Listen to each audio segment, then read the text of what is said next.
જય શ્રીમન નારાયણ.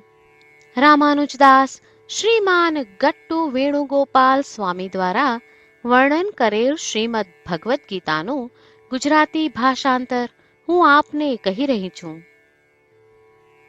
અધ્યાય 11 વિશ્વરૂપ સંદર્શન યોગ. શ્લોક 36. સ્થાને હૃષિકેશ તવ પ્રકીર્ત્યા જગત પ્રહૃષ્યતિ અનુરજ્યતે ચ રક્ષાંસી ભીતાની દિશો દ્રવંતી સર્વે નમસ્યન્તિ ચ સિદ્ધસંઘાઃ. ઓમ. ગીતાચાર્ય શ્રી કૃષ્ણ પરમાત્મા અર્જુન સાથે આપણને બધાને વિશ્વરૂપ સંદર્શન યોગ શીખવી રહ્યા છે. વિશ્વરૂપના સાક્ષાત દર્શન કર્યા પછી અર્જુન શ્રી કૃષ્ણને પ્રાર્થના કરી રહ્યો છે. હે શ્રી કૃષ્ણ, હે ઇન્દ્રિયોના સ્વામી, તમારા દિવ્ય નામનું કીર્તન કરીને, તમારી મહાનતાનું ગુણગાન કરીને આખું વિશ્વ આનંદિત થાય તે જ યોગ્ય છે. ગંધર્વો અને સર્વે દેવ સમૂહ પણ તમારો મહિમા કરવાથી અત્યંત આનંદિત થાય છે. હે શ્રી કૃષ્ણ, તમને જોઈને રાક્ષસો ભયભીત થઈને ચારે દિશામાં ભાગી રહ્યા છે. સિદ્ધો બધા ભક્તો તમને નમન કરે છે. આ પ્રમાણે અર્જુન શ્રી કૃષ્ણ પરમાત્માના મહિમાની સ્તુતિ કરી રહ્યો છે. અર્જુન પોતાના પ્રત્યક્ષ અનુભવ દ્વારા જણાવે છે કે શ્રી કૃષ્ણ પરમાત્માના દિવ્ય નામ જપથી સમગ્ર વિશ્વ પ્રસન્ન થશે. શ્રી કૃષ્ણ પરમાત્માના દિવ્ય નામ જપથી સર્વે દેવતાઓ આપણને સુખ અને આશીર્વાદ આપશે. શ્રી કૃષ્ણ પરમાત્માના દિવ્ય નામ જપથી આપણી આસપાસ અને આપણી અંદર રહેલી સર્વે આસુરી વૃત્તિઓ નષ્ટ થશે. આવી અતૂટ શ્રદ્ધા સાથે ચાલો આપણે શ્રી કૃષ્ણ પરમાત્માના દિવ્ય નામનો જપ કરવાનો પ્રયાસ કરીએ. શ્રી કૃષ્ણ પરમાત્માનું શરણ લઈ આપણા જીવનને અર્થપૂર્ણ બનાવવાનો પ્રયાસ કરતા ચાલો આપણે બધા શ્રી કૃષ્ણ પરમાત્માના શબ્દોનું આ શ્લોક સ્વરૂપે પુનરાવર્તન કરીએ.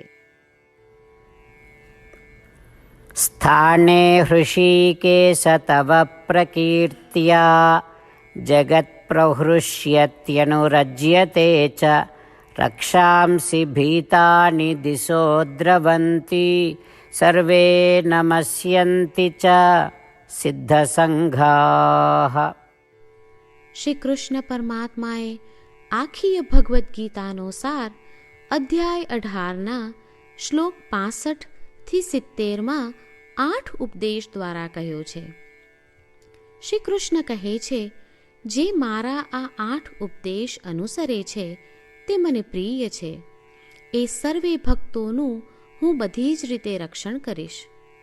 શ્રી કૃષ્ણ પરમાત્મા પાસેથી આખી ભગવદ્ ગીતા સાંભળ્યા પછી અર્જુન કહે છે, કરીશ્યે વચનમ તવ, એટલે કૃષ્ણ, હું તમારી આજ્ઞાનું પાલન કરીશ, તમે કહો છો એમ કરીશ.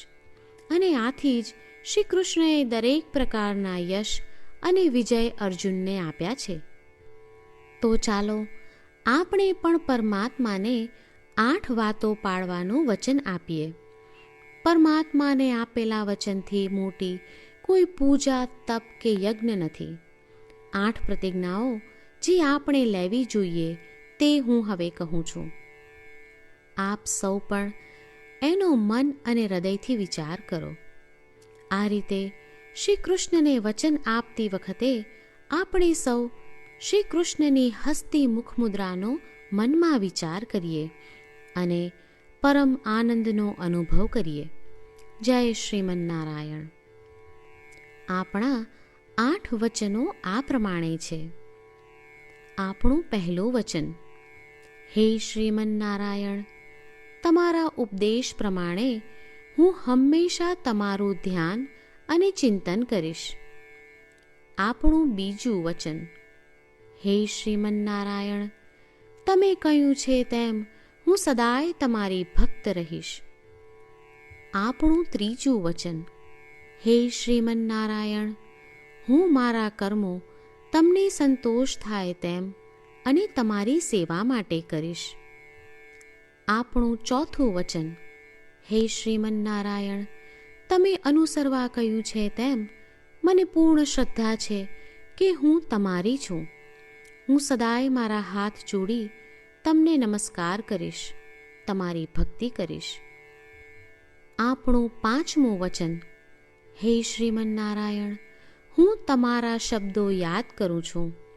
મામેકમ શરણમ વ્રજ, તમે તમારી શરણમાં આવવા કહ્યું છે.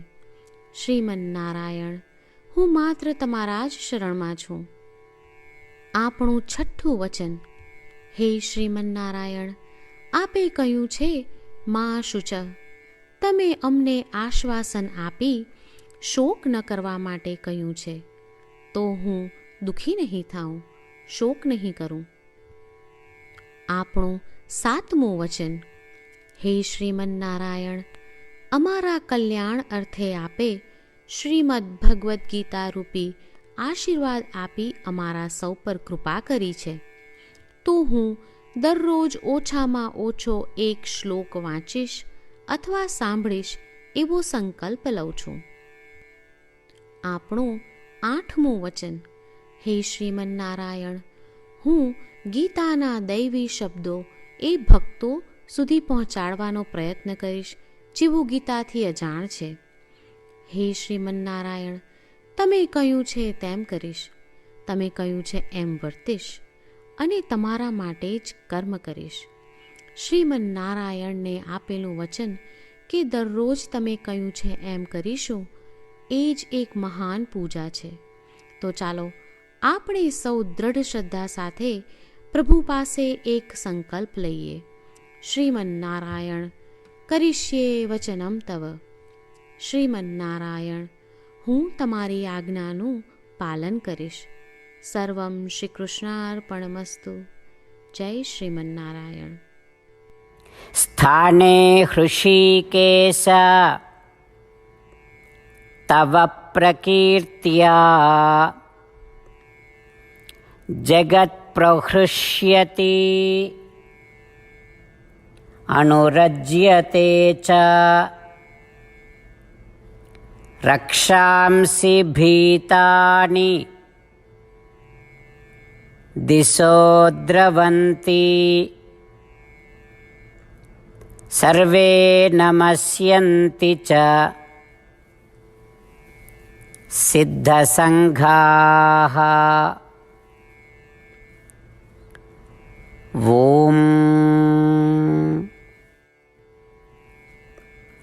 સ્થાને હૃષીકેશ તવ પ્રકીર્ત્યા જગત્પ્રહૃષ્યત્યનુરજ્યતે ચ રક્ષાંસि ભીતાનિ દિશો દ્રવન્તિ સર્વે નમસ્યન્તિ ચ સિદ્ધસંઘાઃ.